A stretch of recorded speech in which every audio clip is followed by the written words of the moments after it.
কলকাতা থেকে আকাশপথে অন্ডালের কাজী নজরুল ইসলাম বিমানবন্দরে রাজ্যের মুখ্যমন্ত্রী মমতা বন্দ্যোপাধ্যায় সংবর্ধনা জানালেন পশ্চিম বর্ধমান জেলা তৃণমূলের সভাপতি নরেন্দ্রনাথ চক্রবর্তী, পশ্চিমবঙ্গ সরকারের আইন বিচার বিভাগীয় ও শ্রমমন্ত্রী মলয় ঘটক, তৃণমূলের রাজ্য সম্পাদক ভি শিবদাসন দাশু সহ তৃণমূলের নেতৃত্বরাও।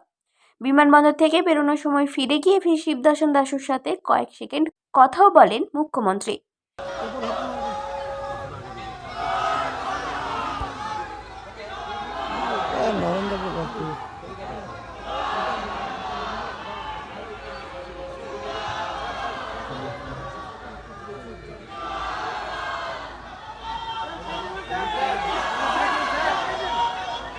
বীরভূমে প্রশাসনিক বৈঠক সহ একাধিক কর্মসূচি রয়েছে।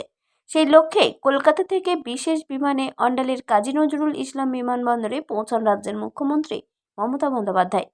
সেখান থেকে সড়ক পথে বীরভূমে যান। সূত্রের খবর, বোলপুর সংলগ্ন বল্লভপুরে জেলা পরিষদের রাঙ্গা বিতানে রাত্রি যাপন করবেন। রবিবার প্রশাসনিক বৈঠক করবেন বীরভূমের সিউড়িতে। বিশ্ববিদ্যালয় অজয়ের সেতু সহ 1065টি প্রকল্পের শিলান্যাস এবং উদ্বোধন করবেন। 1416 কোটি টাকা ব্যয় হবে।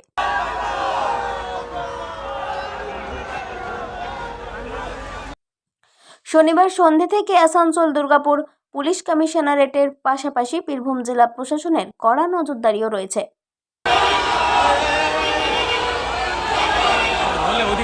দুর্গাপুর থেকে কৌশিক বাসুর রিপোর্ট, 99 নিউজ বাংলা।